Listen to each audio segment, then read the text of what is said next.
All right. Hello, this is Okay. Wargoove podcast number 5. I'm Bazik. Killsauce. I'm Dr. Killsauce. Redjams. I'm Timekey. Do you guys want to introduce any of your projects? Nah. Okay, so I mean, I've got some videos. You could check them out. Just search my name on YouTube. yeah. They're pretty good. Search Redjams on YouTube for Wargroove stuff. If- He has if- been doing some really cool stuff, so go watch it. Yeah, if you want to know why Dark Mercia sucks, go check out Redjam's YouTube. And if you want to see a very good test, also it's a Wargroove test. It's also very good on his channel. I think no one passed that test yet, but And not yet. whatever. Hopefully, someone will get it. I should look at that. All right, and Timekey makes guides, but he says that every video. So let's If you just sort of didn't get know, into this. now you do. Yeah, I've been meaning to write a top 5, but no meta. But the meta hasn't settled yet. So I would wait until after the tournament for that. yeah, especially definitely. I think after the tournament, there will be a lot to talk about in terms of commanders, because there will also be the information of not only which commanders people feel are stronger, but also the commanders that end up being stronger because we have bans, which also changes the equation. That will be an interesting conversation for later, for sure. And this round's very special. This round's good for this podcast is going to be unique because we get to talk about Vesper. Oh yeah. So let's just get into it. Round of 8. We had 4 matches. Should we do one at a time? How do you guys want to take over? Yeah, we should do sure. one at a time. Let's just go right down the list. Okay, so let's Hey. do Show V Vested. V Zested. I mean, those were really fast matches. I got nothing else to say. Yeah, no, it was just unfortunate that Zested had to face Shu of all people. Absolutely. Especially since Yeah, I don't- Zested had a bye last round, if I recall correctly, Yeah, and he didn't really like it, and I totally understand it, because yep. people I mean, like to participate in tournaments and get tournament experience, and he got a bye on a round that he actually had good odds to actually take it.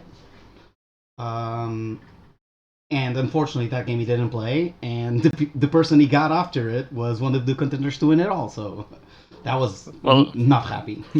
Well, at least you got the experience to play Shu. I mean, you learn a lot playing Shu. I guess. Maybe you learn what not to do. Yeah. Yeah.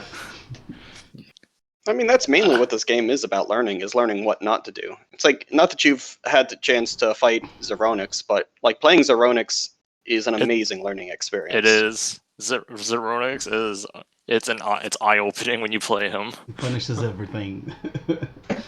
Okay. Yeah, we're getting off topic, but it's different from Shu. Shu is just like Zeronix is like he creates positions and you can't push into them at all because you just know he's gonna win every single trade you do. Okay. I see. Anyways, for the match, for the match, Baldur didn't get banned, but they didn't pick it, probably because of the map. So Was it Rustic again? I think. Yeah. It was Rustic both times. Lots of Rustic. Yeah, Valder is, I would say, mediocre in Rustic. Like he can work, but he would never be my first pick. Which commanders did we see? Koji? saw Ragna both times, right? Ragna both times? Yeah, Ragna Mir. So Okay, first time I remember. it was Yeah, On the first Smash time- GG page. Ragna first time was Ragna Mirror. Mirror. Yeah. Double Ragna Mirror. Okay. Yeah, well, because Koji was banned. If Koji wasn't banned, I'm pretty sure Shu would have picked Koji. Yeah. But I expect Koji to be banned against Shu, Yeah. because he really likes it. Yeah, no, Shu is we've said this all the time, but Shu is the one who's the most confident that if it comes to a grind game, he can time anyone out. Yeah. At least he has been saying that. We still Yeah. have to see it, because he has been winning without the timer. So Yeah. Okay. exactly. Yeah, I don't much to say that Desert just kind of got outmatched because I don't know how he got outmatched, but I think it was maybe because like Shu just positioned his stuff way better than Zest did. I don't know. Zested was completely outmatched in that game. Not that Zested is a weak player, but Shu is just a really, really strong player. Like, Shu was just on top of the match. He know how to open properly, and he just took advantage of any mistake Zested did, and that led to 2 very fast matches. Yeah, and it is on Rustic too, which, like, I'm gonna be honest, like, if I get map bans in my match for Shu, I'm gonna be banning Rustic. Oh yeah, that's also probably Shu's favorite map to play. Because that's the map that I think he's very confident he can drag into a grind game. Yeah. Other maps is much harder to drag into a slower pace, other than before the flood. Yeah. Okay. Okay. Next match? I think, yeah, next match. CMA versus Killsauce. CMA. Hey, that was me. I was in that match. We have someone here that can talk about that match. Yeah, round one was yeah. Round 1 was me just playing too fast, honestly. I think that it was because I was in a significantly better position. It was a Valder mirror on Oblivion's Edge, and I honestly had a much better opening and everything on that map. But then I got a little greedy for a Valder summon sword crit, and then the moment after I did that, I'm like, oh crap, there's a knight that can crit me. And at like 40, it was a guy that had a 41%, so he had a super high chance of killing me. He had to have the super low roll to not get me. So I deserved that. I was going fast. Okay. What about game 2? Was that the one? I think that was the one on Gilgamesh, or was that game 3? That was the second one was it was Gilgamesh, I believe. Yep. Oh, yeah. Second one was Gilgamesh because game 3 was before the flood. Yeah. I remember. Oh yeah, I remember. I remember game 3 very clearly. I remember both games very clearly, actually. Gilgamesh. But let's talk about game 2. Gilgamesh was the game where it was basically back and forth because people kept doing weird stuff.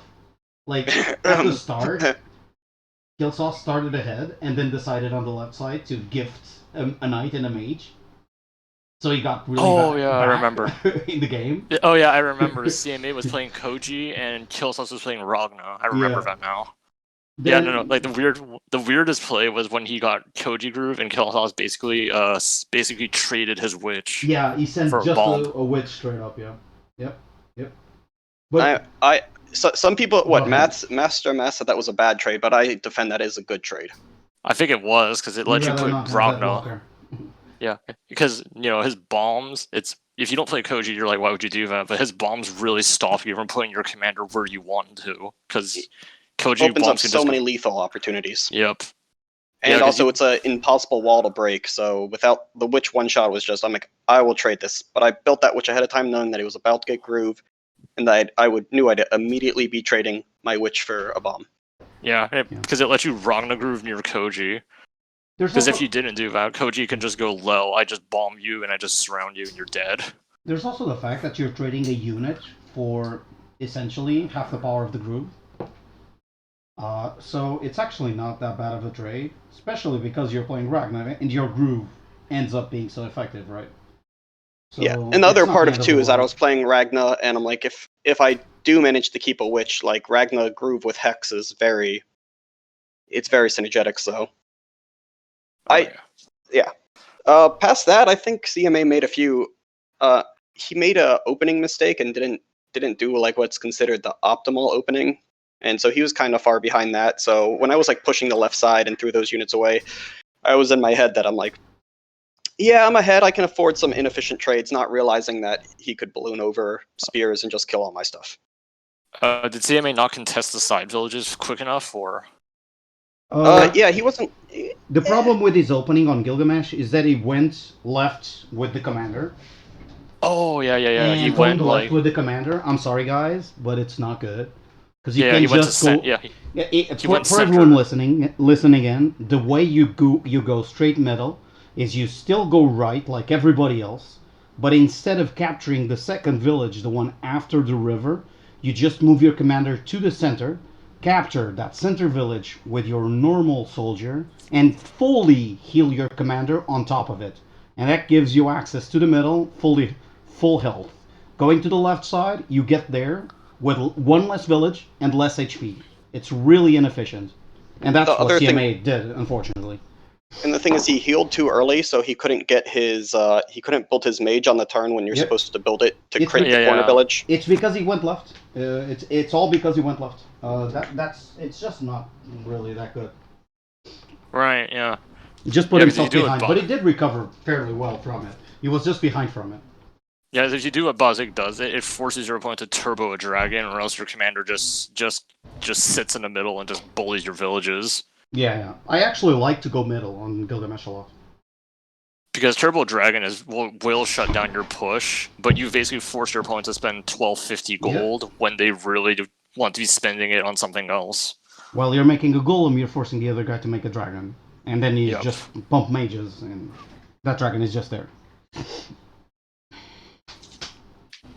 Yeah. Okay. I think. Yeah. Yep.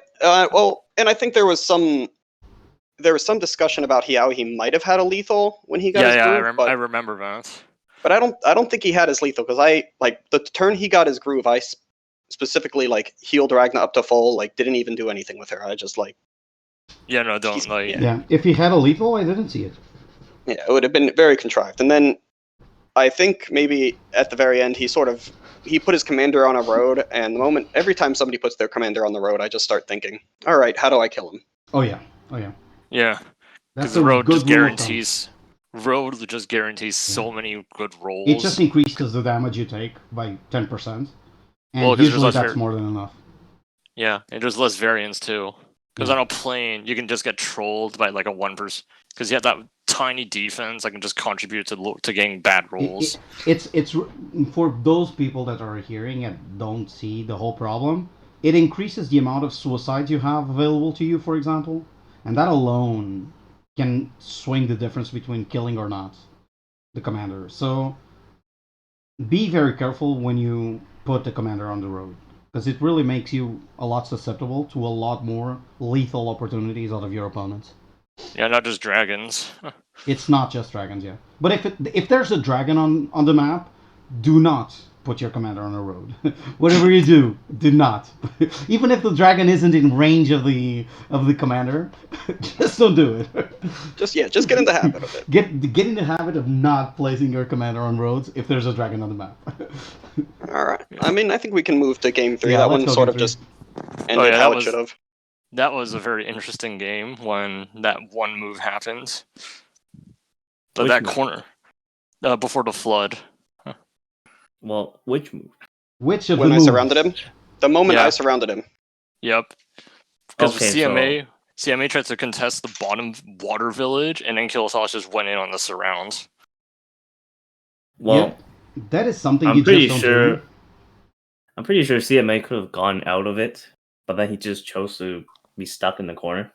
Yeah, no, he said later that he saw that he misplaced his golem. He misplaced his golem by one tile, and that just made it so he can break out. His only opportunity of surviving there was going up. The problem was that if he went up, he left his commander in the middle of nowhere, and he was probably afraid that he was about to be lethal anyway. The problem of getting stuck like he did, just moving further in, is that guarantees he dies in 2 turns. So he should have risked going up and just trying to put units around it.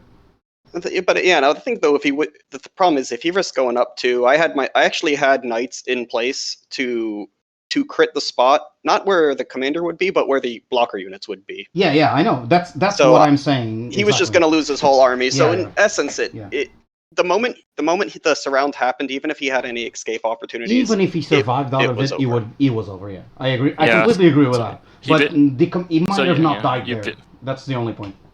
Yeah, he basically gave him the choice: you lose your commander, or you lose your whole army, which will eventually lead to you losing your commander. Because the mistake there, for those that don't know, Before the Flood has two villages that are on each side that are on the sea. And the problem with those two villages is that you have barges on the map that completely block off some of the squares around those villages, getting units stuck. So usually going there barges. and you can hit barges with most units, land units, even if the barges are on the beach. And what that means is that if you're using your commander to attack one of those villages, you need to make sure you can get out the next turn. Because if you don't, you're gonna die. And that's exactly what happened. Yeah, like the villages near the beaches are just extremely deceptive. They are very dangerous. Like the Lewis versus Mohinder. Lewis went in too deep on one village. The village in the round lake. And before the flood, and he just got surrounded. Yeah. He just died. I've seen several kills on those villages. Several. I've died on those villages. Those villages are very dangerous. But the push worked, I think, because he had Mersha, so Killsauce can just sustain. It was even worse, yeah. Exactly. Yes, Killsauce was just able to sustain his push because he just rammed his knight into Elodie, and he just went, well, I have Mersha, so that's a free hit. Yep. And that's it. But yeah, it really was because CMA misplaced his golem by a single tile, but Killsauce took full advantage of that. Additionally, the turn when I did have the surround, he had a spot where he could have protected that forest with a dog, and he could have put his dog in the forest, which would have completely stopped my surround. And, but he didn't see it. Yeah, he didn't see it. He probably didn't even see that I could surround. He wasn't thinking about my soldier in the corner. I think that's the most likely situation there. He probably didn't. Like, he thought he had too much for you to surround him. Even if you surrounded him, I think he thought that he could kill all your stuff if you tried to go for it, and he clearly didn't have enough for that. So, because that's how surrounds work in Wargoove. Like, if you do it, you have to make sure that it can work. Yeah. Because if you don't, you just donated dudes to your opponents. Absolutely. Well, I think. Yeah. That sort of covers that game, honestly. Yeah. That whole series. I think we took that one to the grave. Now, should we skip TFJ's Edge Run and talk about that at the end? Because there are other factors that are not map specific. Yeah, there's a lot to talk about TFJ and Sedgehunt, so I'm in favor of skipping that. Yeah, I think we should just go Master of Math versus Secret Dragon, and then we'll talk about TFJ Sedgehunt at the end. Anyone want to start? So, Master of Math, Sneaky Dragon. This was probably the matchup that was closest in terms of skill level, in my opinion. And I think the matches reflected that. The first one, not so much. I think Sneaky made a few too many mistakes at the start, and Master and Math just took advantage of them very effectively and won in a very straight-up manner. But the second game was an extremely close game that even though Math won, and in the end of the match, I feel there was a good 4 or 5 turns in a row where a misposition of his commander could have landed him a loss there. So that second match in particularly in Cloak and Dagger, I think was a very, very impressive match and one of the better ones in the whole tournament. Oh yeah. That one. The first match I think is because like Sneaky made them really, really bad trades in the center of Gilgamesh. Yeah. Absolutely. Oh yeah, I think I think he lost I didn't watch it, but I think he lost a dragon super early. What happened was Master Math placed the knight in the forest in the middle of the map, and Sneaky had a dragon, and he went in with the dragon and surrounded the dragon with a lot of his units behind it, so that if Master Math tried to attack the dragon, he could counterattack effectively and kill his stuff. But he didn't calculate properly, so Master of Math ended up eating the dragon and eating a bunch more stuff out of it, and from that point on, Sneaky just collapsed. Oh yeah, because the forest. Yeah, because he probably had a mage like maybe 3 tiles away from the forest, so he can crit the dragon. Yep, and what Master of Math did was double heal the mage with 2 other mages, and critted on the forest the dragon, so it could kill it. Yeah, it was a miscalculation on the part of Sneaky that, from that point on, created very... basically was playing from behind. Yeah. I mean, I think Sneaky was just a little bit impatient, Absolutely. especially for the first game. Like, it's hard sometimes. It's tempting not to go for like the dragon crits, but like sometimes you gotta restrain yourself from doing that, because that's how you lose something and then start losing another thing, and then it snowballs from there. I mean, and then second game, I think up until the turn he died, I think everything was fine, and then the turn he went in, I think that impatience got to him again. Yeah, I didn't even talk about that ending because he just made a boo boo, right? Like he moved his commander into the open and just died. Yeah. For on the second match, Cloak and Dagger. Yeah. The ending was just like there's nothing to talk about. I mean, that was kind a bad play. It was kind of anticlimactic. Yeah, absolutely. I mean, everything was fine. Everything was good. It's just that he just got a little bit too impatient sometimes, and then you got punished for it. 3 sides open on his commander. Yep.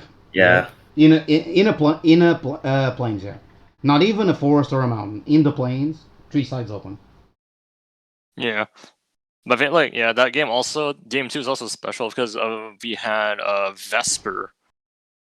And wait, Sneak was playing who again? I think he was playing Wolfar. Oh, right. Yeah. Yeah, so we had like Wolfar versus Vesper. Yeah. And I think it was the opening that was a bit awkward for Sneaky. I think the opening was awkward for both of them. Like I asked him after it, and Master of Math said it was completely planned, but I was like, no, this is not optimal in any way. You might be doing this because you're defending against something specific that you know might happen, and you need to do it, but it was weird because what they did was they captured the barracks first, then they went vertical, and instead of capturing a second village vertically, they both moved through the mountain to the middle, and that meant that their commander second turn doesn't heal and doesn't cap anything, which you don't need. You can either go vertical and capture 2 villages in a row or heal, or you can do the same thing horizontally. And what they did was half and half. Go first vertically and then move horizontally to go back to what would normally be an horizontal play. So I don't really know what they were thinking about it. I don't know if one of them was replicating the other. Like, I really don't know. Yeah, I think Sneaky overreacted to the openings. Like, oh, what is this? Like, maybe I could just follow what Math does and just be even from there. But then I think if he just went through with like a normal vertical opening and just met Sneaky commander to commander, I think it would have been just as fine or even better. Yeah, it might have been better because he had a fast charge commander against a slow charge commander. Yeah. I'll be honest, I know people like to say that, oh yeah, Wolfar didn't groove, or that's such a problem that he was holding onto his groove the whole game. But the whole reason that Sneaky even had a chance and had a decent income lead for a long time was because he had Wolfar groove. So Wolfar just stood over there on the left side with 2 swords or 3 swords, whatever it was, Untouched. And took that whole side of that whole map because Math could not afford to throw an expensive unit over there just to get golfed away. Oh yeah. Because the unit you would get initially at the match are something like a knight or maybe an RP if you don't see anti-air, and both of those options are completely covered by fast charge Wolfar. And so he's just sitting there with full groove, and I'm like, maybe he should use his groove, but also he was just able to take everything, and there is nothing Math could do about it. And I think that's sort of where the power is that Wolfar's groove is strong with if you're holding it or if you're using it. Yeah. But it was a good match. Especially that Vesper groove. I think that Vesper groove that Math did really did save him. Oh, he needed it. Like, I remember I was watching the match, and I commented, like, at the start of his turn, like, he's gonna use Vesper groove right now. Because at that moment there was no reason to not use it, and it was an incredibly powerful groove at that point. Like it turned an even match to a very favorable for Master of Math match. Yeah, because he stalled for a turn in that one turn.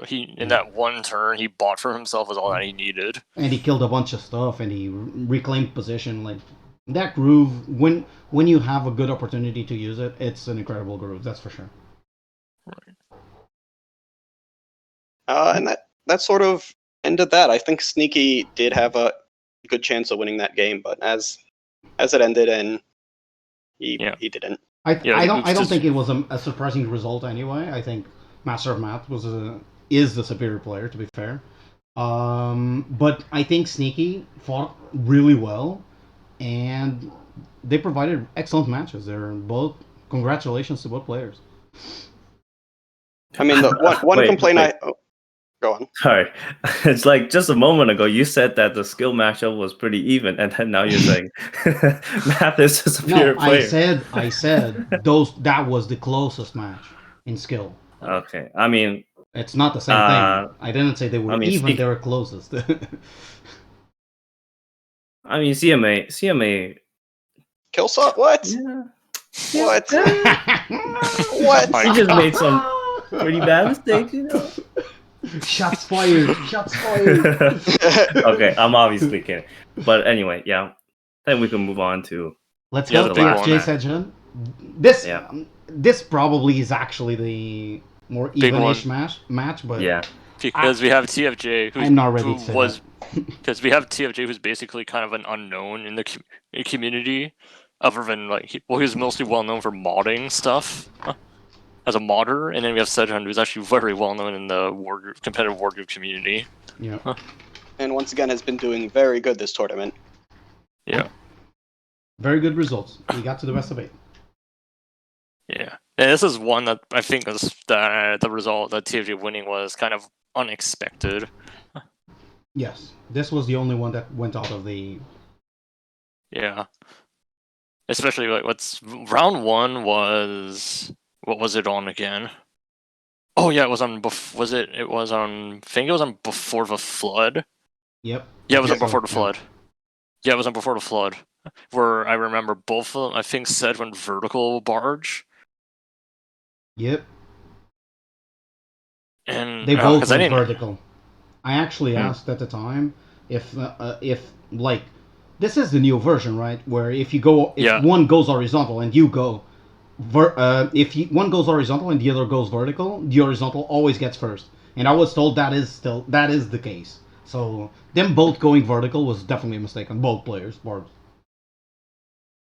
Yeah, I just think I don't know. I don't think people have prepared. I mean, not to blame them. The map has changed a few times, so maybe too much. And vertical was definitely a little bit too much, I'd say. But that's something we'll probably talk about after the tournament. Yeah. I mean, it kind of just evened out, though, right? They made the same mistakes. They didn't get advantage from that. It ended up not mattering much because they both did it. So, and then in the very end, the game ended in a timeout. So that's just going to be the thing here. And I think that happened because on the south there, they both traded both of their armies down to nothing. They both went like all in and just had nothing left. Oh yeah, I remember. Yeah, I know that game. Yeah, it was a game where Sedge got a ton of balloons and 3 balloons. Yeah, TFJ didn't get a single one. I also think that TFJ was playing very defensive. He just wanted to survive.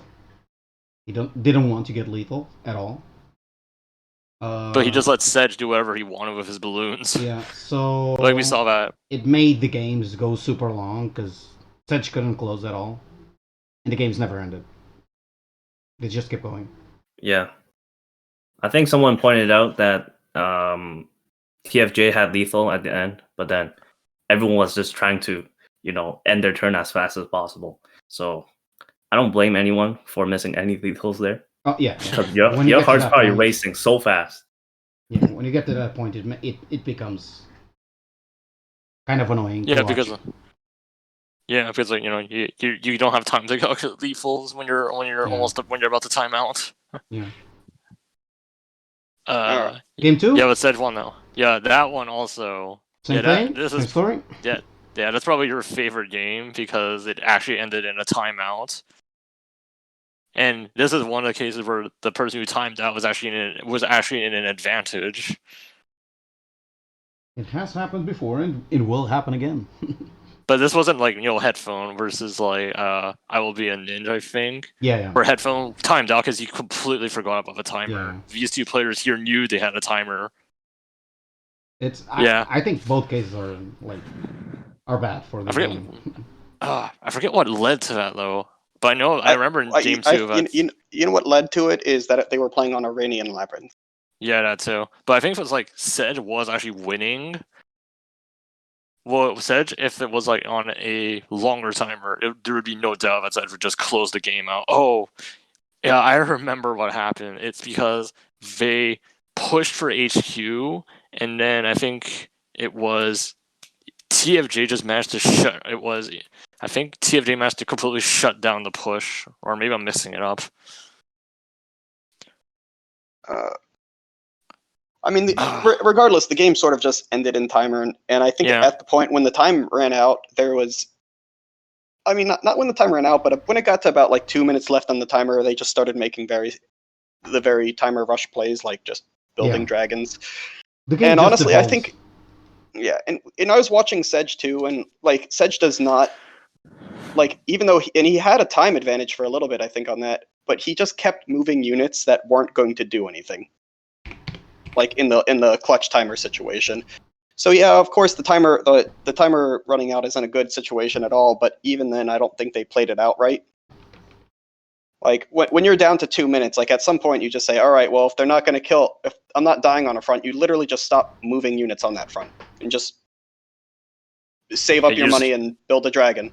Because once you're down to 2 minutes, animation times will kill you. Oh yeah.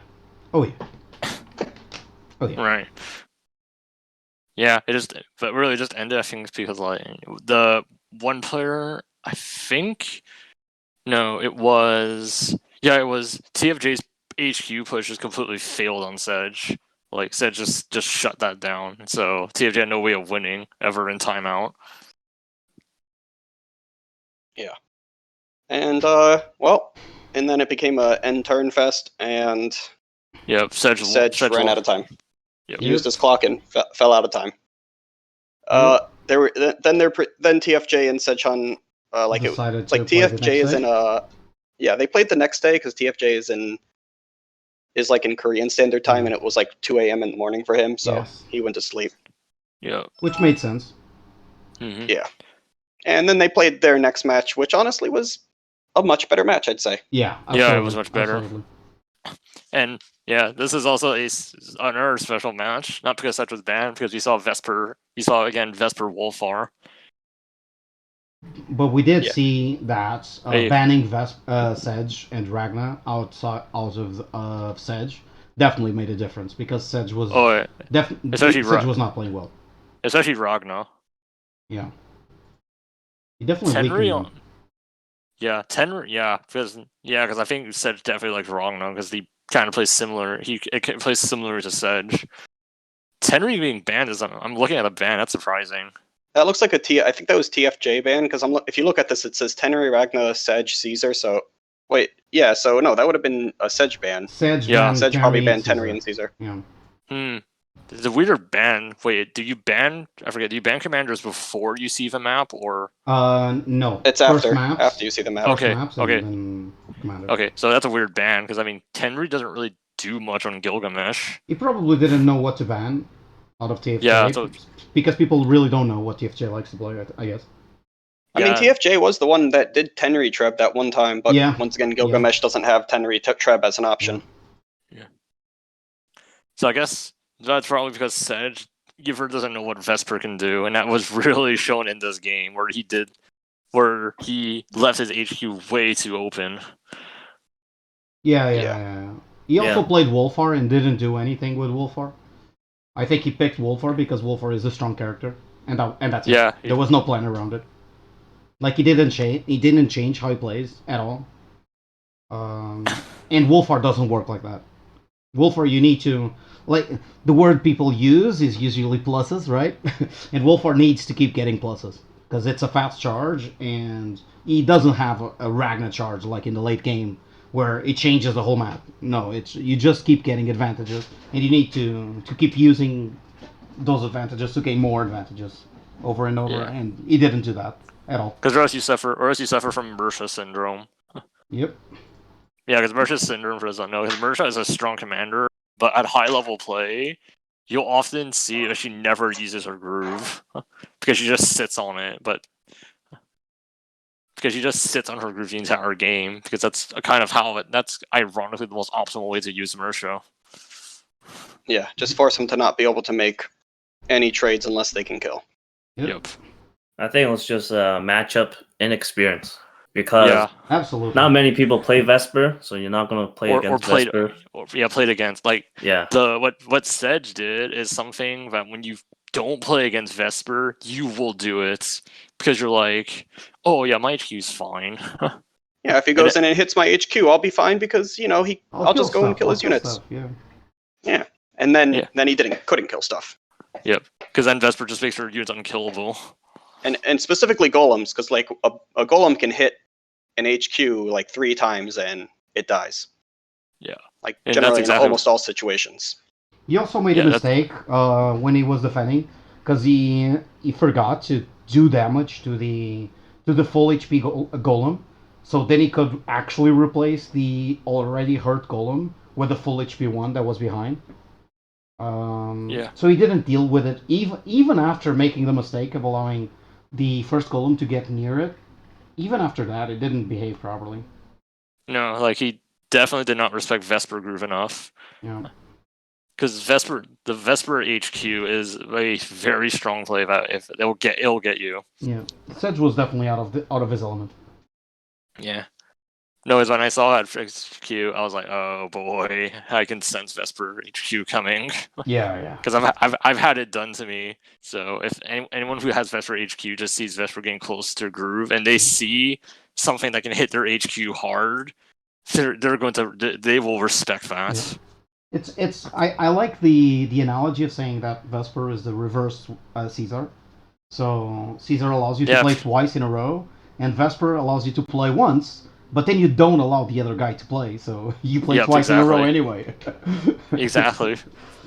That's exactly it. Because what Sedge had done, if it was any other commander, he would have been fine. But unfortunately, he played Vesper. He played against a Vesper play. He played against a Vesper. Vesper has the map-wide characteristic, which is also really important. Yeah. Yeah, because Vesper was just on the other side of the map, just killing stuff. All right, so I think now I think that covers that game, really. Yeah. Yeah, it does. Congratulations to TFJ, Master of Math, Shu, and of course me, because yours truly. We all made it. Because you're Dr. Killsauce. Yes, Yes. Yes, I'm tooting my own horn. Toot toot. Unfortunately, Master of Math couldn't be here today, or we would have on half the top 4 on the podcast. Right. Yeah. Yeah, you could probably elaborate, what was going through his game, how he was feeling about the Cloak and Dagger game.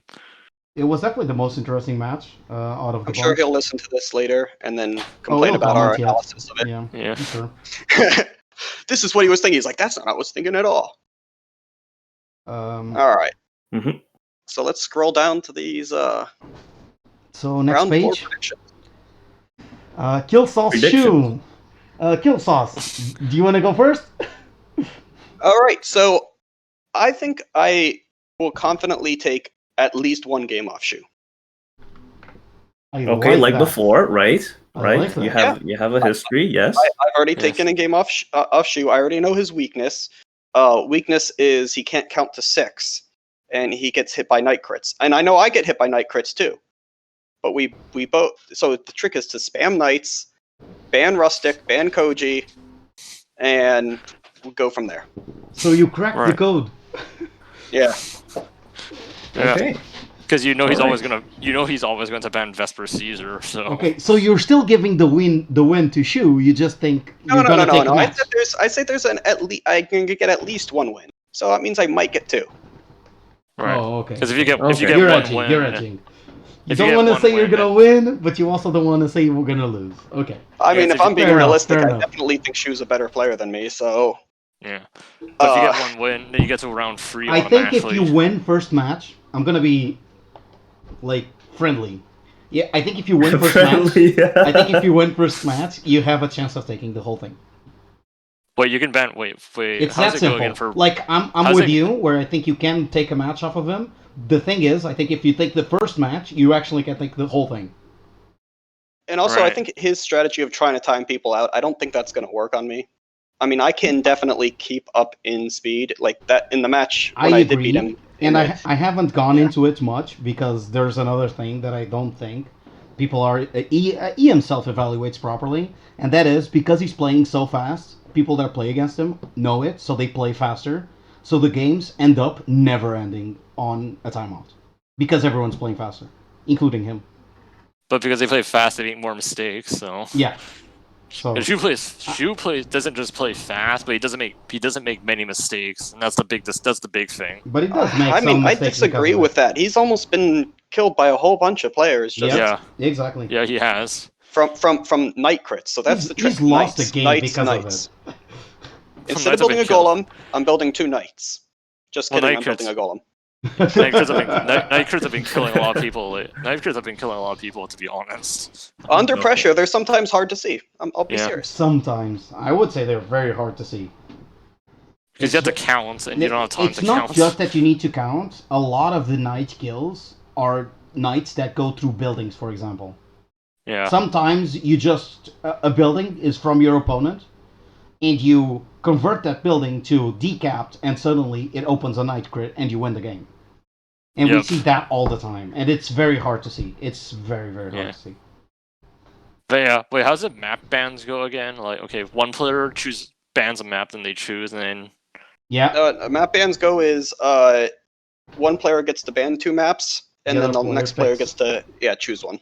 okay, and then the round 2, it flips around, right? no, the round 2, whoever loses chooses who is Chooses player A to and be who player is A or B. B and gets to choose to do the first So map you bans. can choose the map or pick the bans. By the way, the better way of thinking how this actually works, I know a lot of people don't think about this on another level, but the better way of thinking is not you ban 2 and the other guy picks 1, is first player bans 2 maps, second player bans 3 maps, and you play the last one.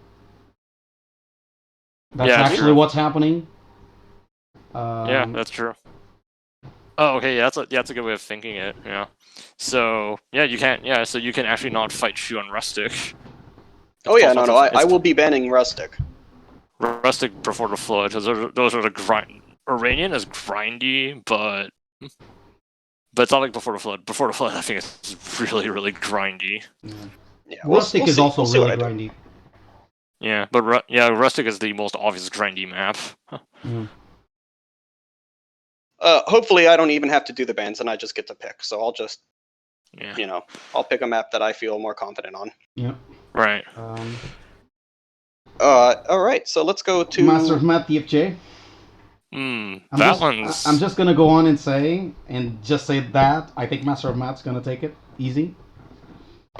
And I don't want to be mean. That's not my purpose here. I just think TFJ is very outmatched here. Okay, and then I say the opposite. Okay. TFG is going to take it. That's my prediction. Because TFG's definitely been.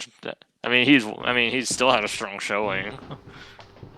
He's good, and he does his research. Like when he did bans versus Sedge, he banned Sedge and Ragnar. Last game, yeah, like last game, like he wasn't fucking around. I Yeah, think he's making a bit too many mistakes to win against Master of Math. It's Right. He needs it's to play possible, better. but I If he think keeps there is a impro- chance. If he improves a lot, would give. sure. I'd What throw could in with happen? math, but I think that TFJ could get it. You know, Right, you never know. Right, he's I mean- a wild card pick, right? So He's like Yeah. he's basically Vito from Groove Award 3, where Vito was like, oh yeah, I don't think he can take it, and he just ended up to the finals. I think TFJ would have trouble taking 2 matches out of 10 out of Master of Math. Now they might happen in a row on the first 3 games that he plays out of those 10, but I think it's something like that. Yeah, I don't know. It's definitely Math's favor, but I basically wouldn't write TFJ off. I think he's the dark horse, and that's why people are thinking about him like that. But Right. Exactly. That's why he's gonna win, right? I think he got good bracket. I just wonder what TFJ's emote is going to be once he wins the entire Groove of War 4. Oh my god, probably a coffee mug. That is never happening. Okay. Well, probably something smart. All right, and then it happens, and then we're gonna go back to this podcast. I would love to be wrong. Bazik, that's the thing you guys don't one know. of those predictions I where you love have like Discord. That's what I want. And for people who don't know why, for people who want to know why is that a coffee mug, he's the TFJ's Discord profile pic is Godot from Phoenix Wright. Yeah, I don't understand that either, so I've never played that game. Yeah, but people who play will understand it. By the way, for people that are watching this now, Killsauce game is what, tomorrow? It is tomorrow, yes. Oh wow. Okay, and Master of Math, do we know when it is? Yeah, they posted it. I can said- look it up. Yeah, I'm looking it up. He said it'll be on Friday. Okay, so next match, Wednesday, tomorrow? Yeah, this probably, I mean, it might be up before the match tomorrow, but it might not be. So just for the people who are watching now, Yeah. you get to know. So we won't have to wait a long time for this? Right. Right. I mean, the tournament's about to end too. Yeah, that's true. Well, that's absolutely Yeah, because true. If I make it through for the next round, I'll start in the next podcast. I'll tell you what my ideal emote choice is. I Dark hope Horse timeline is that it's the finals is Killsauce versus TFJ. Yeah, that's definitely the Dark Horse. Darkest? What are you talking about? Dark Horse timeline. Oh man, if we get there all at TFJ, if we can just do merciful mirrors the whole time. Yeah, exactly. No, the perfect alternative timeline is Killsauce TFJ in the finals, and Killsauce goes merciful both games and wins 2-0. That's the perfect alternate timeline. That would be me becoming the villain. Yes, that is my I like that. I mean, that's not a bad thing, right? So it would be pretty BM. I think I'd be seen as pretty toxic for that. Yeah. Yeah, no, I did that once. Like, in 1.3, I beat a Tenry with Merciful. Right. I started that in Test Your Mettle back in the one of the first Test Your Metals or second one. I was the first one to go. Yeah, I went Merciful versus Douglas Dragon. Yeah. And I mean, it wasn't the most BM I could have done, but there was quite a bit. Yeah. Man, this guy's toxic. Just change my name to Toxic Sauce over here on this. We're already hearing Britney Spears. Or just do Ryota mirrors in finals, so people know why Ryota's broken. What did I do here? That was a mistake. Okay. I think that's that's all the predictions, right? So Yep. That's all of them. So people are just saying it could go either way. So just watch the games, right? Right. Yeah, they've been pretty good recently. Yep. Even the timeout games were good until they hit. Yeah. Timeout. Yeah, they did timeouts. Yeah. Okay, so tables. Data. So data that I think it's starting to we can actually look at it properly is commander bans and map bans. Yeah, because win-loss is it's always going to be slightly biased, but bans are generally a lot more telling. The problem with win-losses that we're having right now, it's too many mirrors. Right. Look at Ragna. Ragna has 8 between wins and losses, but there are 8 more appearances where she was playing a mirror. So 4 games. Right, you don't count mirrors because, you win. It's, it makes no sense. It's up neutral. Mirrors. Yeah. Right. Because you want to know relative to other commanders, not relative to yourself. And then the stats look kind of weird because of that. But, oh well. Yeah. But the bans, the very first thing that pops out is Wolfer being banned 20 times. Okay, I don't think that's way too many. Bans did anyone actually ban Wolfar in top 16? Yes, these are all top 16 and top 8. There are no other games here. Yeah, because Bazik makes it a point. Sorry, not top 16, top 8. That's what I. Top Yeah, eight? I have banned Wolfar every single game I have played in this tournament. I have banned Wolfar. So Yep, Wolfar's been Okay. banned in top 8. top eight, I count 1, 2, 3, 4, 5, 6, 7, 8. 8 bans. Wow, so that's more. Just That's in top practically 8. half. That's practically half of. That's practically half of it, and Okay. that's even better because there's less rounds in top 8. Right. Yeah. I would have expected less, but No, he is banned that's a how it lot. turned out. A lot. Right. Now, Like Caesar. but I Caesar think he's is the being most. banned too much. Yeah, Caesar. We're just going off topic, but Caesar 20 bans perfectly justified. No one is surprised about and that. you look at the win rate. You have one time he played, not in a mirror, and he won. So that Right. completely makes sense. And when you look at Vesper, same thing. 17 Same thing, bans, but yeah. she is 2-0. Now Wolfar, on the other hand, 20 bans, 3 losses. Right, he's So- lost every single. Yeah, he's lost every game he's Yeah. been in. We talked I about mean- this on the Commanders podcast, and I still think Wolfar is a map-specific commander. He is incredible on some maps, but he's not the best commander to play on every map. Yeah, he's probably been. Yeah, definitely overbanned, but it might be because people just don't want to think about how to deal with him. Yeah. I mean, we can always guarantee that I will ban Wolfar because I Yeah. can't even choose him with my with my version of the game. Yeah. Oh right, yeah. So yeah, I would never leave him open because I'm like, Why- oh, who's the best character versus Wolfar? Wolfar. But are you So- banning Vesper? No. Yeah, No, I've been wait, banned. but Yeah. you can't even pick Vesper, right?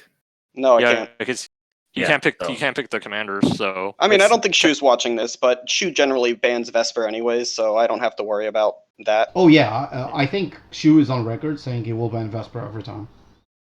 Right. Yeah, obviously she's watching this. Yeah.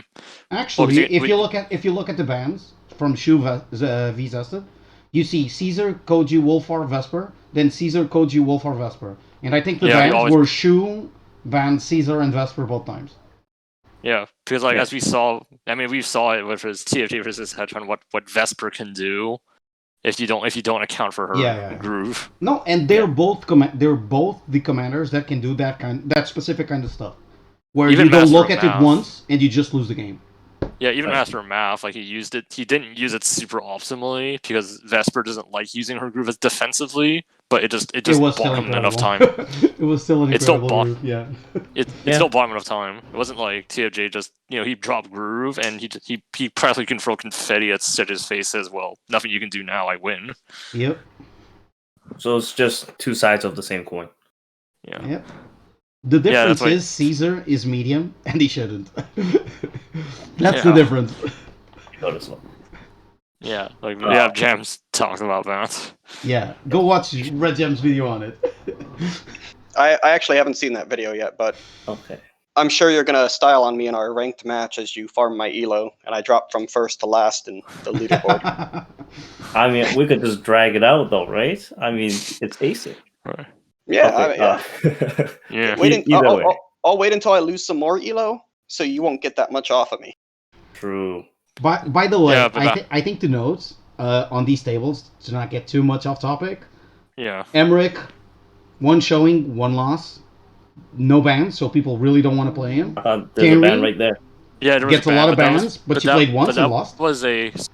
But that was like the Emmerich ban was kind of strategic because like That was a targeted ban from Math versus Vito, but we already sort of talked about that last yeah week. we did Yep. yeah. Okay. Then we Yeah. have Green Finger, no bans, doesn't get any play.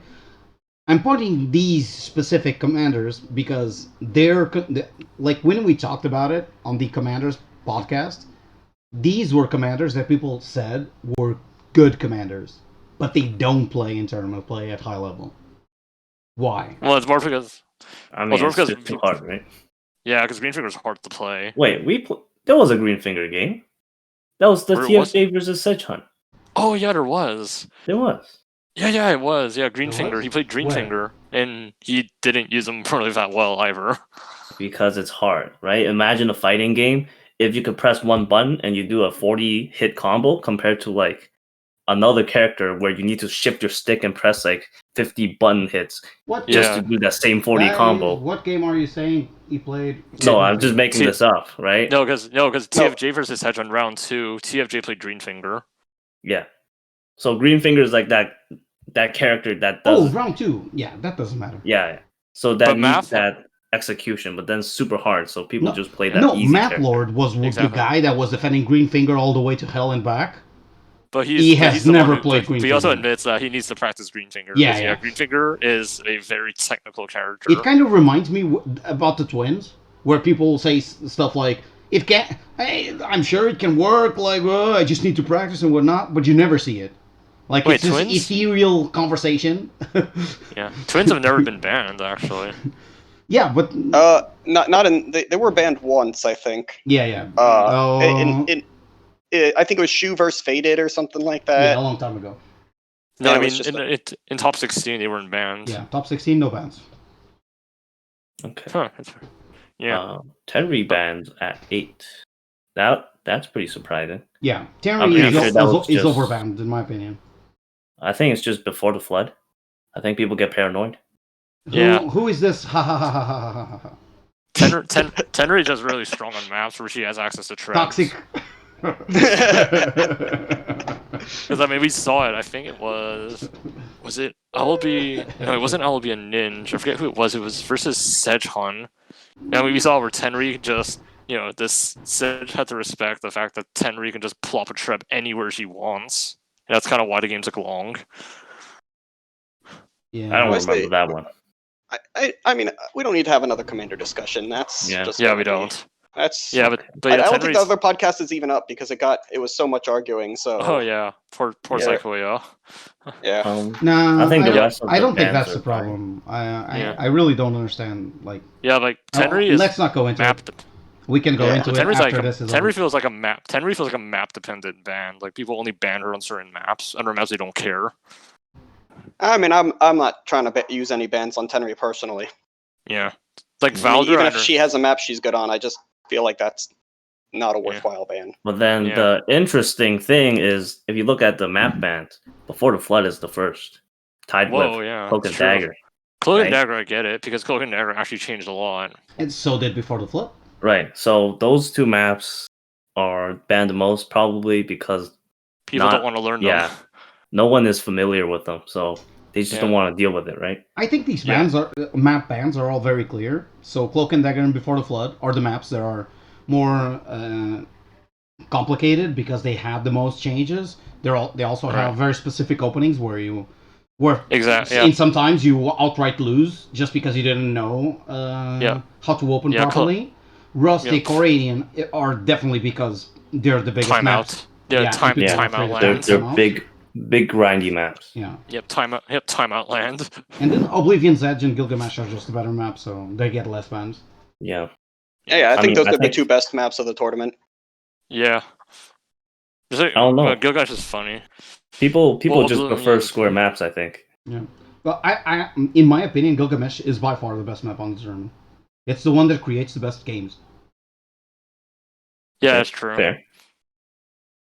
Yeah, And- but Cloak and Dagger really, I'm not surprised because Cloak and Dagger really, only a few things have changed that just completely changes how you have to open on that map. Yeah. I mean, I think now the map plays how the designer was intended. intended, X amount of Yeah. time. Yeah, absolutely. Yeah, And Yeah, actually, they definitely. do produce good matches. It's just everybody was so the HQ rush was just so strong that everybody practiced that. Like there was a whole day where people did that for like Yeah. 6 hours practicing. How I do we remember stop that, this? Yeah. The problem was that you could actually win before your opponent had any time to react properly, even improperly to it. A lot of times, if your opponent made a mistake on the first few turns, you would just outright win the match. So there was very little reason to not try it. So Yeah. everyone went for it. If they knew about Yep. it, they went for it. Yeah, and then the map got changed, so now they're not familiar. So Yep, exactly. But you kind because of they're not can still do yeah, it. they're- Can you? Yeah, I mean, you can. but then since a change, it would feel weird, right? So Yeah, the people problem don't like now that. is that it's more obvious because you gotta send the knight to the middle. The knight Yeah, needs to be really in front of the headquarters to Yeah, because Because now getting for the mountain path is a lot harder. Because if you get your knight there, you have more of enough. If the person tries to do it, you have more of enough time to reactivate knights. Yeah. That knight doesn't. It's no longer a 2-turn crit, which I still think. Or is if you a try to problem. set it up, yeah. I don't Yeah, like 'cause- the idea that you make a knight, you move the knight once, and it's in crit position. Yeah. I Because think of that's that too forest fast. tile by the woods, if the person moves a knight in the forest tile, you pretty much know automatically. Well, he's going to try to crit my HQ. Yep. All right. Well, so I think that sort of is good Yeah. to discuss all this. I think we had like one final promotion, I guess, for the very end of this thing. Test Your Mettle? Yeah, we. Oh yeah, Test Your Mettle. I made just a page. I don't. We probably don't have a lot to say on it, but I would like to say that Test Your Mettle is now open. It will be running throughout the month. The maps are these, with codes. So if you want to try them out, here they are. Do you guys have anything to say about these maps? Do you know them? I know Cytosis is a well-known map. I have never played it, so I don't have much to say Three about it.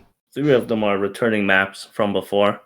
So these were 1.3 maps. But they've all been they've been updated. Cytosis was a tournament map out of the 4 before. It was in Groove of War 3. Yeah. I mean, things change a lot because you're not going to see a wave of spears coming every single game. So the dynamics change there. I'm not even sure if the old opening from the Cytosis even works in the new version. Actually, it probably doesn't because merfolks cost more. Yeah. No, I so mean you like have to adapt to that. How you use your co, because in the old version you would literally skip a village with your co by the islands. That you see those island villages. In the optimal opening in 1.3 was just to skip those from your co and just put them in the center as soon as you can. Yeah, I think it got changed a little bit more afterward. Yeah. So yeah, because of the merfolk increase, the fact that now co's hit swords way harder. Right. Yeah.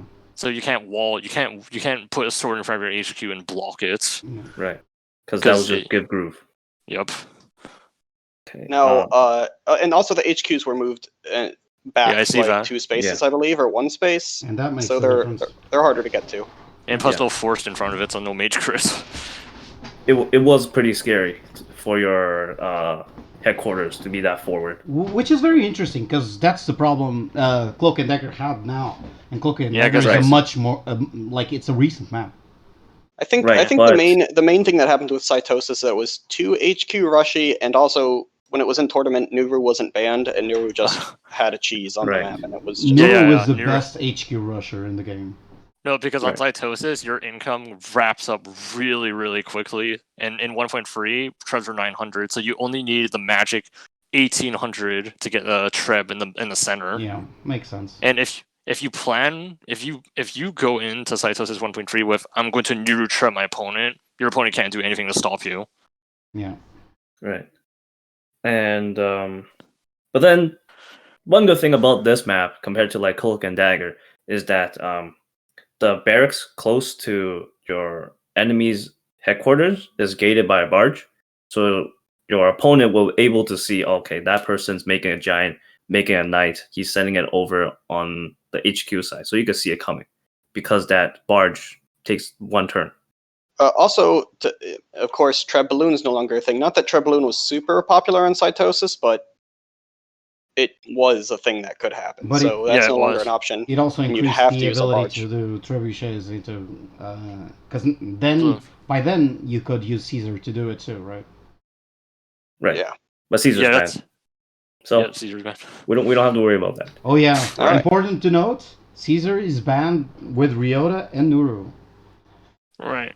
It's about time. Yeah. That dang dog. Caesar should have been banned this tournament too. He might. Yeah. I mean, he's effectively banned. Let's be real. Most people. Yeah, like he's banned so much that it's practically a perma ban. It's kind of fine in the case of Caesar because there are a lot of bans and people know he is that strong.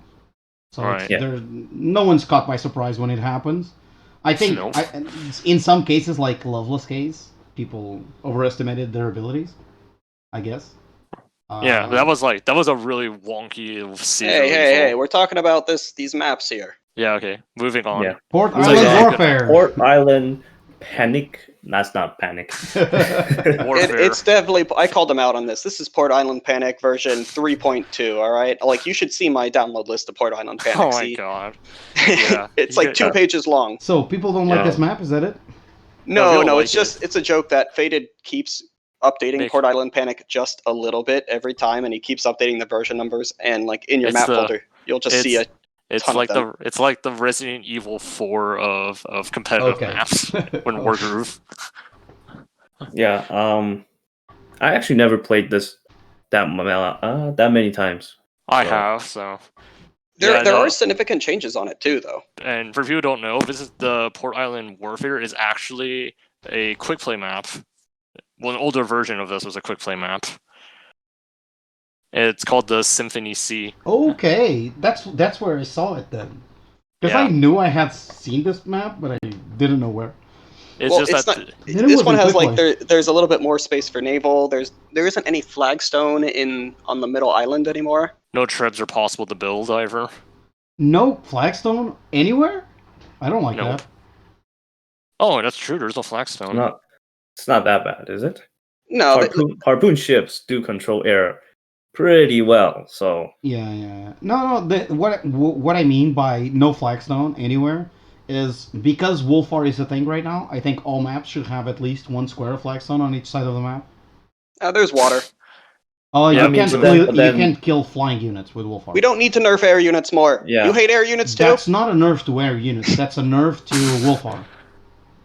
I But there's mean, I always think water. air is already weak enough though, so I don't Right. think that's. They need an harpoons. We don't need more What ways I to kill what I it. mean is Wolfar is a bad commander Yeah. here. But that's a topic. Yeah, if anyone. But adding flagstone to it just makes Wolfar stronger.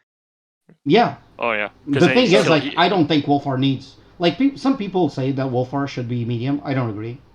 I think Wolfar is a strong commander, sure, but he's not like super strong. he's not oppressive. Yeah, he's not. We're not oppressive, talking but about he's commander fine. bans. Just let me. Right. I'll just let you know. Back I to think maps. you're. We're talking Right, just right. about maps, and every map should have flag zone. That's what I'm saying. But yeah, just that's the topic. Okay. People who've played quick play probably might recognize the map. It plays similarly to that, but this one you can see that you can't build trebs. And I think There's a lot more space for naval, so like turtles. Yeah, Turtles Oh, can yeah. actually the break map is lines. wider. and I think also it probably Buy was harpoon balanced. ships, guys. Yes, buy harpoons. Don't It probably- skip naval. Do not skip naval. And I'm fairly certain that it was rebalanced so to account for free 50 merfolk. Yeah. Okay. Because that was the biggest change. Like, increasing merfolk by 100 just screwed over so many maps. There are a on lot naval. of maps on quick play that are, in my opinion, really bad in the opening phases because of Merfolk change. Yeah, like Like they, a lot. It's not even they one really- or two. It's like a lot of maps. Yeah, like half the map they or were something. they were really not designed with free 50 merfolk in mind. You're and it always shows. 100 gold shy every time. It's so annoying.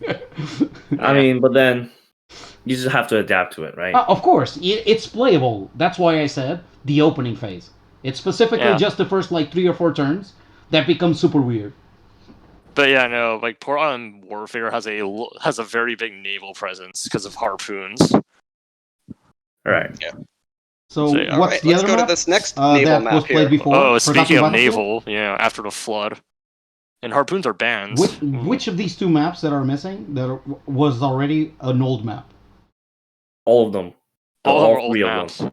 Are all Yeah, old they're maps, old including maps. after the flood? Okay. Yeah. All 3 with blue stuff on it. They're old maps. Okay. So the Forgotten Battlefield is the new one? Yeah, Yes. that's. Okay. I think that was Master Map who made it because people were asking for fog maps, and maps is Right. like, well, I play fog on Advanced Wars by Web, so I'll give a shot Wait. at it. Forgotten Battlefield is a fog map? Yes. Okay, so I know I'm not playing that one. You Let's go after the you need a flood. mod. Why not? You need a mod anyways to play it. Yeah, you need a mod. because these kinds of games do not work well with fog. All right. You are entitled to your opinion on that. Yeah. Right. But yeah, no, it's very I'm not going to play it important. either, though. So Yeah, And I No, I come can't- from a competitive I- scene that plays with only fog. So I physically can't play it because Macs don't support mods, so I can't Yeah. play it even if I wanted to. like all right. So go ahead. No, we're not. We didn't even talk about After the Flood 2.2. Yeah, that's where we are right now. This is where, for those who don't know, a little history lesson. The oldest version of this is where the meme pulling a time key comes from. Oh, nice. Story Yeah. time. I even remember the spot right where Dark Mercia died. You were yellow too. It was a great time. Oh yeah, A good time it's to not be there alive. Wait, was there a forest around the right there, around the tower? I know there's a mountain. Yeah, well, I mean, things changed over there, but I remember the rough location on the map. But the whole thing that happened is that map I was losing it because I lost like 3 RNG Merfolk flips in a row. Yeah. On captures, and you won them all. Yep. I won every single flip. Every single one, and I lost every single one. So you just had 400 something more money. I basically turboed Warship while he was still building Merfolk. Is Warship banned? Nope. Harpoon is banned. Harpoon is banned. Yeah, because Harpoon just... Okay. Yeah, because Harpoon is Lel. I get it in the center, and you can't build any air. Yeah. Actually, you can't build Merfolk. It's actually funny. Merfolk are kind of safe from harpoons on that map because there's so much. There's actually very little sea for the Merfolk to sit in. Yeah, because for those who don't know, turtles and harpoons can hit Merfolk only if they're in the water. If they're on land, they're safe. And on the beach counts as on land. Yep. Yeah. So. But yeah, back to the story. But basically, what happens? I was winning. I had like a massive income lead, and you see the tower on the left, right near the HQ. Tower left. The picture is kind of small, but there's like a tower near a blue HQ. Okay.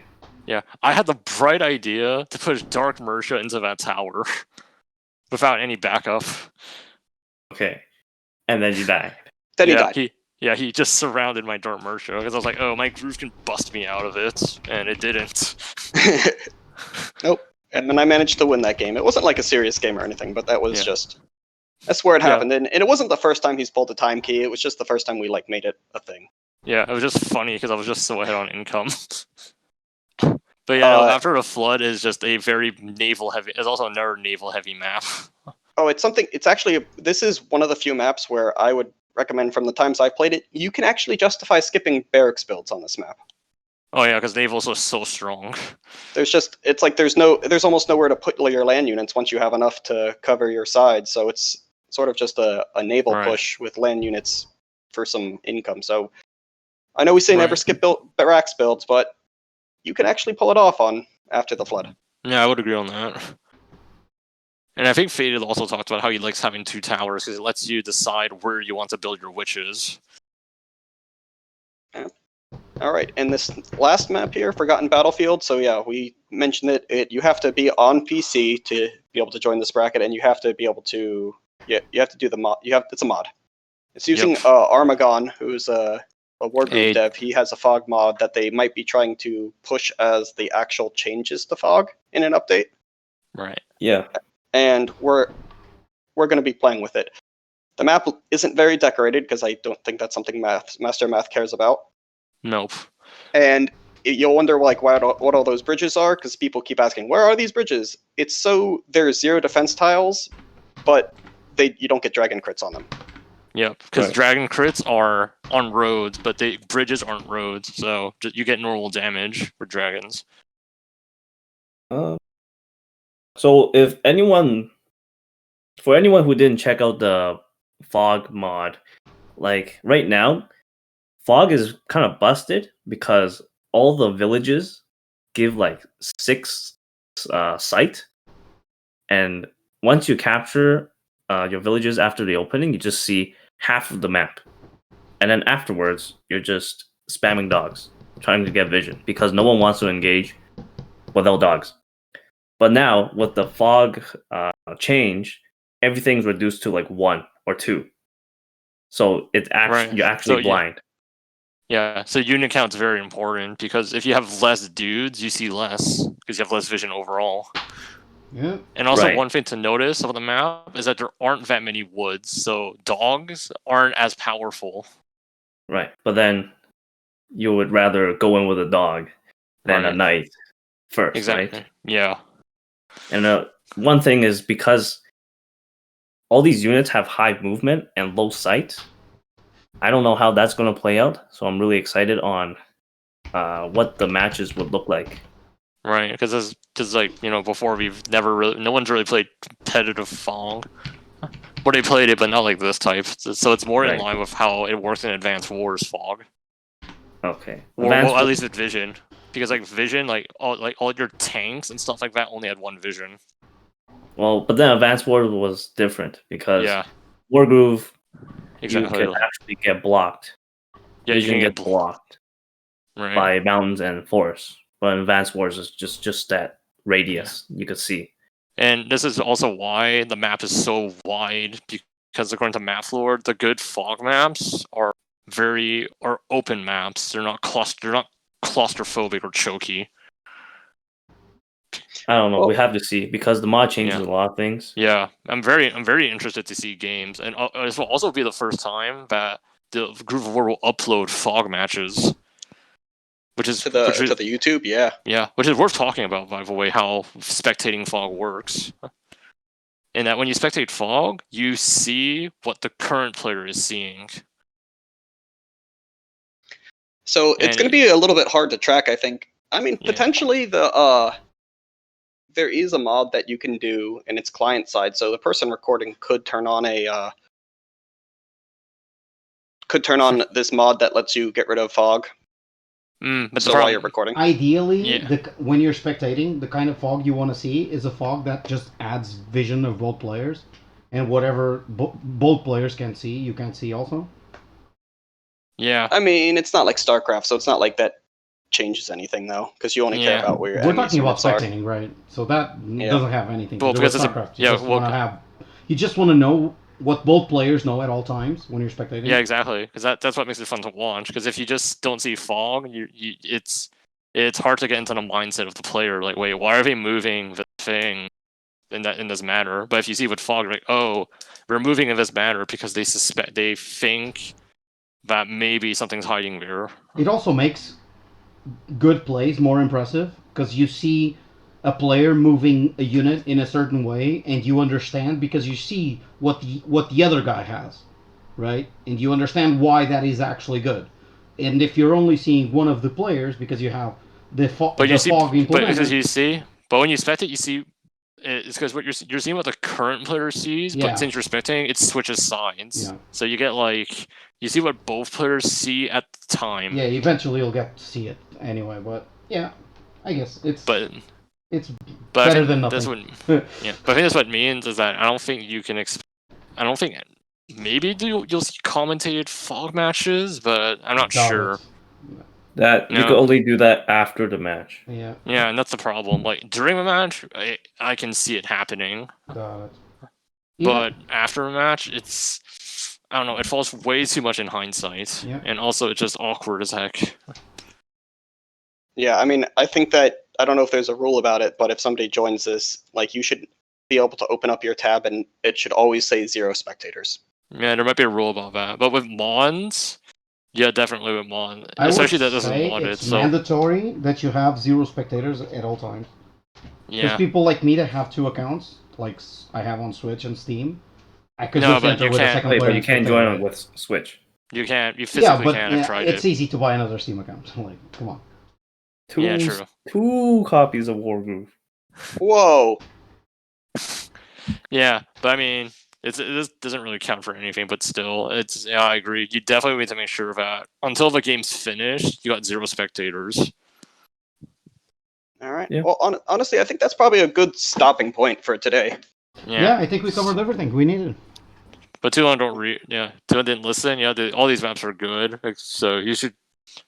3 of them are naval, which is definitely something new in 2.0 because people may have noticed there's absolutely no naval in Groove of War 4 except for Iranian. And that doesn't really count. Come on, you buy 1 merfolk there. Yeah. Oh exactly. Yeah, I actually don't like that part of Iranian. I think that's actually not a very good design.